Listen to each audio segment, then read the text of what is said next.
Hello বন্ধুরা, তো আমরা একটা ব্লগ নিয়ে চলে আসলাম। তো এখন আছি আমরা এই বটগাছটা কাটবো, কারণ কালভারটার ওখানে ঠাল লাগাতে হবে। তো এই বটগাছটা কাটবো, নাহলে কালভারটা ওখানে ভেঙে পড়ে যাবে। আরও লাগাবো, তারপর হচ্ছে জিয়ার গাছ ঠাল কাটতে হবে। তো এখন এই যে দাদারা আছে সবাই, আজকে সানডে সেই বলেই এখন আমরা চলে আসলাম রাস্তায়, কারণ ওখানে কাটা যাবে না, সম্ভব হচ্ছে। তো এখন যাবো এই যে আমার বন্ধুর বাড়িতে। চলো, ওদের বাড়িতে জিয়া গাছ আছে বড়ো সড়ো, তো ওটা কী করে কাটা যায় দেখা যাক। তো চলে আসলাম আমার রাজাদার বাড়িতে। তো এখন এই জিয়া গাছটা কাটবো। কি রাজাদা, খিচুড়ি পড়া আছে, খাই নেবো এখন। তো ওই গাছটা কাটা যাচ্ছে না, কারণ গাছে কেউ উঠতে পারবে না, সেই জন্য। ফুল গাছটা আছে, সেই জন্য উঠতে পারছি না।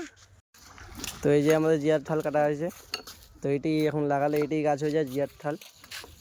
এই যে আমাদের রাজাদা নিয়ে আসছে আরো না।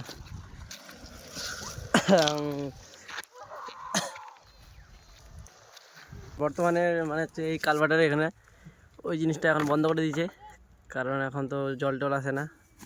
তো আমাদের লাগানো কমপ্লিট হয়ে গেল। তো এখন এরা এখন নিজে নিজে এখন গাছ হয়ে যাবে একা একাই।